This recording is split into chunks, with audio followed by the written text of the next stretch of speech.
Hey there, I hope things are going wonderfully for you. Today we're going to be listening and reacting to Led Zeppelin 3, Side 2, finally. We reacted to Side 1 a while ago, so if you need a refresher on that or if you just haven't seen it, the link will be there for you if you want to check it out. If Side 2 is what you were looking for, then you've come to the right place.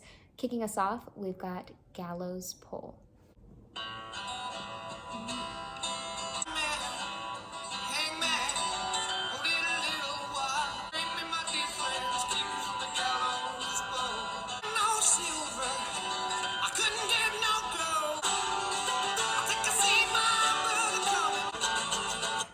Okay, so that drop or that major switch up or explosion was what I was waiting for, but not exactly what I was expecting. As a matter of fact, I'm pleasantly surprised because they did this thing where they reeled us in with this very simple acoustic sounding instrumentation, acoustic guitars, yet there was this sustain device that made it even more echoey and seem a little bit even more distant, but they definitely brought the rock and roll with the vocal right away from the beginning and display this really interesting contrast with that acoustic establishment. Cut to the instrumentation starts to pick up, but not exactly the way I expected it to. It is still in this string world and it's still kind of whimsical, just the sound is a little bit more forward and as prominent as the vocal. But you see, Led Zeppelin is not a simple little band. No, so the simplicity that's going on in the instrumentation, in the amount of sound, right, is made up for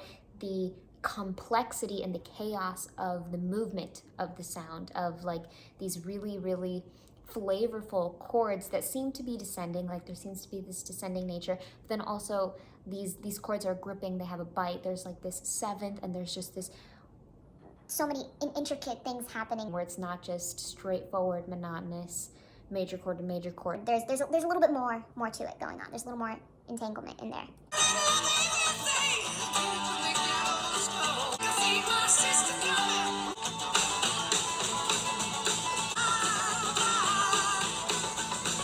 Okay, and something that's still going on from the time that the song started till now is that there's this steady but true crescendo going on, and it's very satisfying because it just keeps getting gradually louder and louder to the point where you don't really realize when it's happening until you've like moved up 4 paces and you realize that it's so much louder than it was maybe 20-30 seconds ago, but then it's continuing, it keeps getting louder and louder.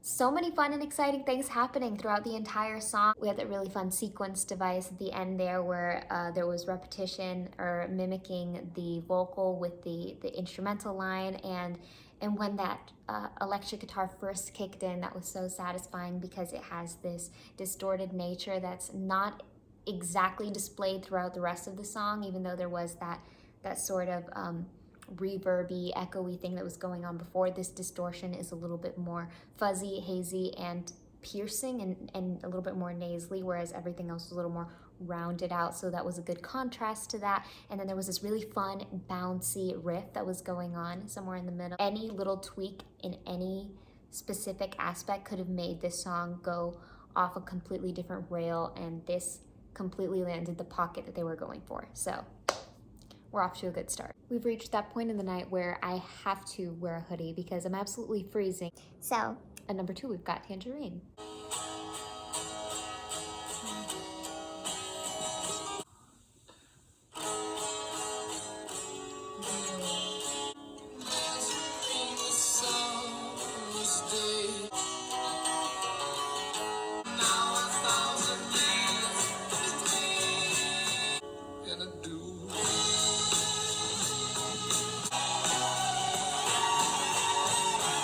What I love, this song is almost over. I didn't even realize that. I was just kind of swept away in the moment of the whole thing. I love that redirect that the song started off with.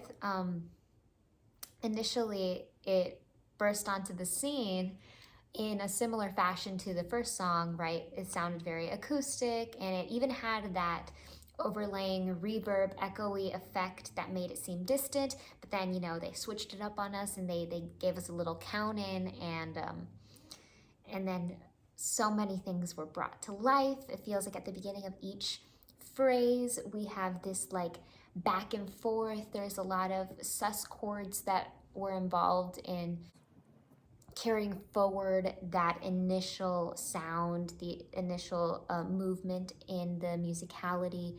And oh, the vocals are so good, still with that really nice, heavy, present rock forces in there. And then we have that harmony that just splayed out over the end. That was really, really interesting.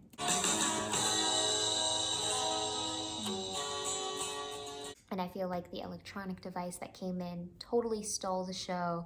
And it was really beautiful, delightful, and comfortable for this song to sit in this more minor world for this one. It felt very beautiful, and it was just peaceful and delightful. I really liked this one a lot. Tangerine was nice. And I think I remember seeing a lot of comments saying to look out for Tangerine, and I can see why. This is definitely in the zone of what my favorite types of songs sound like, so I really enjoyed it. At number 3, we've got That's the Way.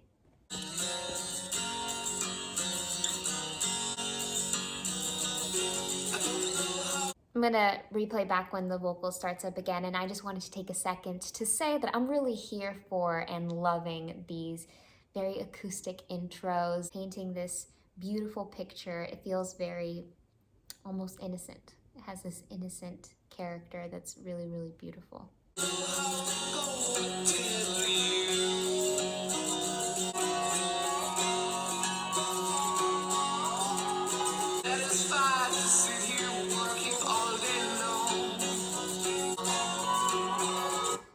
What I really like about this one is that we just came from a minor song, and there is definitely a minor presence in this one as well, but then it hops over to some major chords to give some alleviation to the tension.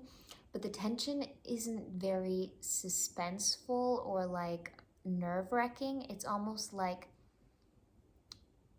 that buildup when you're holding back tears, that moment where you're not fully there yet, you're not holding back the tears, but you can start feeling that lump start to develop in your throat. Like, that's what this is reminding me of. It's like breaking the news to someone, and that ties back into the whole innocence thing. It reminds me of like one of those coming of age independent films.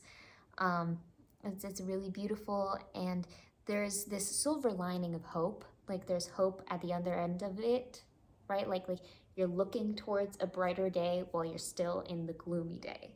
That's what all the elements in this song kind of come together to kind of create.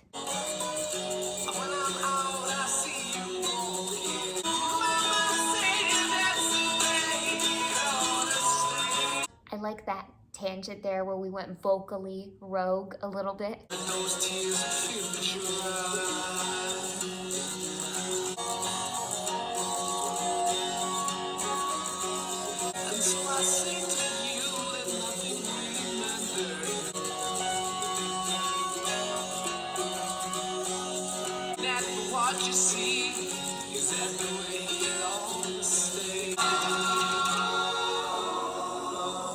For a moment there, it felt like we were experiencing some tape loopy effect. So let me play that back and see if I get that same sensation. A bit Beatlesy, just a little.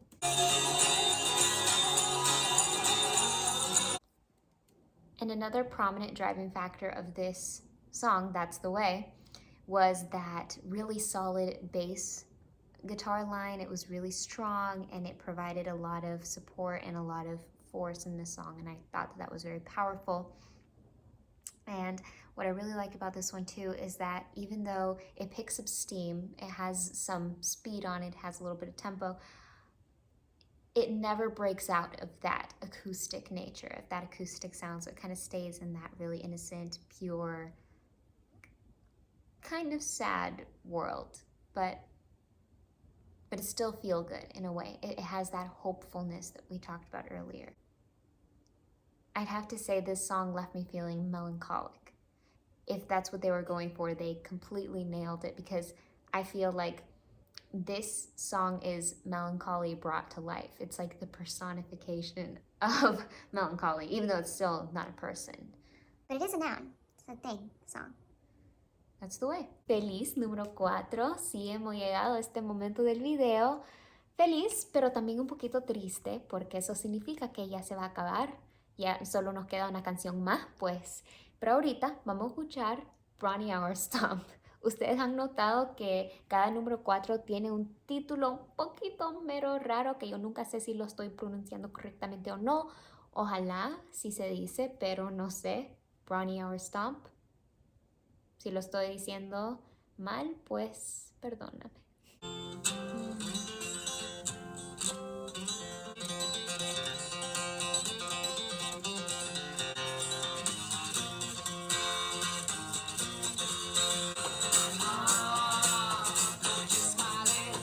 I want to just piggyback off of every other song that we've heard on this side so far, how we've had that very earthy and acoustic nature going on, right? We have these acoustic strings, acoustic guitars, but it's being displayed in a different way. Even though there's still a sustain element that was alive and present before, earlier we had a sustain element that kind of acted as this shadow or echoey figure that kind of masked the instrumentation. It kind of like buried it a bit. Here we have the instrumentation front and center, loud and proud. And then we have that sustain just kind of holding the notes out, allowing for a little bit of legato to go on throughout the acoustic staccato, because I always associate acoustic with staccato, and that is alive and present here, but then there's still that sustain that's kind of making it all mesh a little bit beautifully together. And then we had each element or instrument come trickling in one at a time. I loved when our percussion came exploding into the scene, and now we have vocals.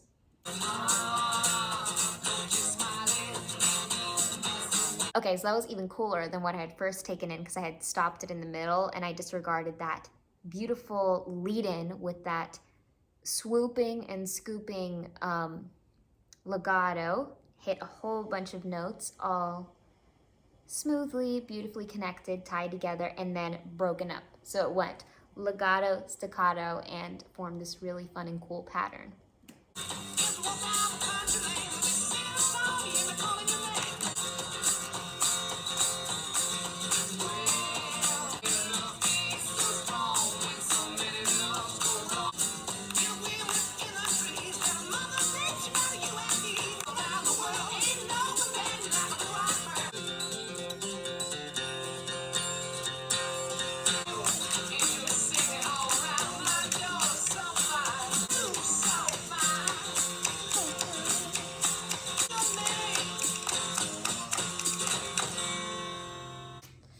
Nice.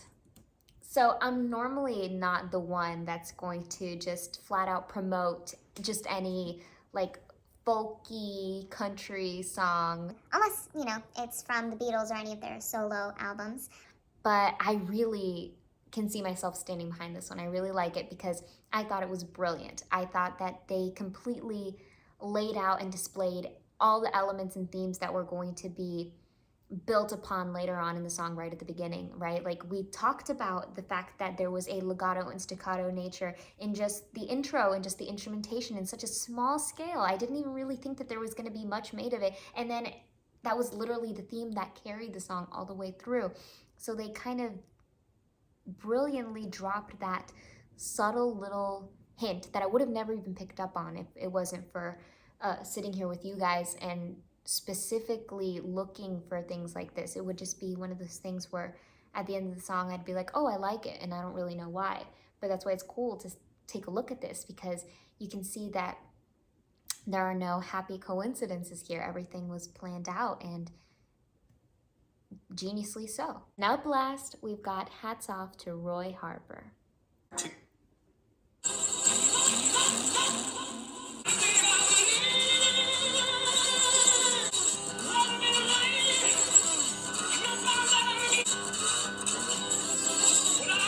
love all these callbacks that we have going on throughout this entire side. Here we have a callback in the distortion, or this sort of element or filter that was placed over the vocal that feels extremely fuzzy, extremely hazy, scratchy. It feels so distant and far away. It's like a mix between the sustain that we heard earlier that made the earlier acoustics sound so far away, and then that electric guitar that then came in later and sounded distorted. It's like both of those devices merged together and formed this effect that's going on in the vocal here that's so awesome, and it's very rock and roll. And even the vocal delivery, it has that rock and roll-esque feeling to it.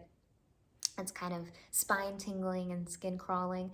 And then we have this like wah wah wah wah wah wah wah wah wah effect that's going on, and it's a mix between, I think, an effect that's being used and just the manner of playing the instrument.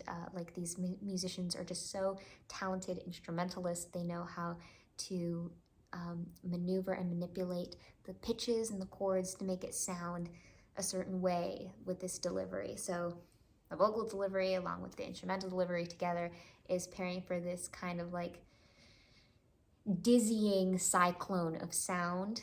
And then we also have that electronic element in there. It's really cool.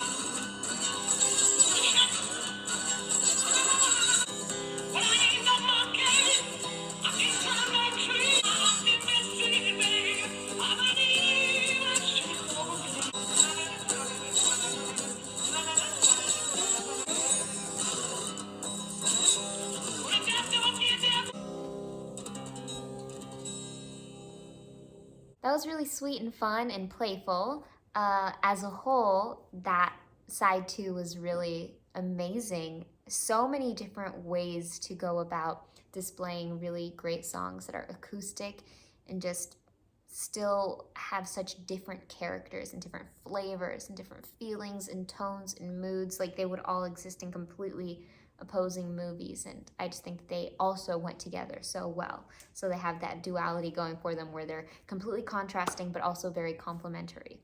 Now a moment to thank our Super Thanks Heroes of the Week, because realistically without them none of this would even be possible. So you deserve my most sincerest and deepest gratitude. Thank you so very much. I love you guys. Thank you, Ian 1984. Thank you, Beatles for Sale, Souris, Voleur, Mike R, and Rob K. And an explosive thank you to our ultimate Super Thanks superheroes. Thank you guys so much. Really, you guys are the ones holding this together. None of this would be possible without you guys. You have the greatest impact. You'll never even know. And I'm so, so grateful for you. You're the reason we can spend this time together, the reason that this is possible. So thank you guys. Thank you to Mr. B, Marissa Martinez, JCarter CLSIC, Sweetish Jeff, Jerry Manas, Atsu Pero, and Richard Olsen. Mr. B, Sweetish Jeff, JCarter CLSIC, Jerry Manas, Marissa Martinez, Richard Olsen, and Atsu Pero.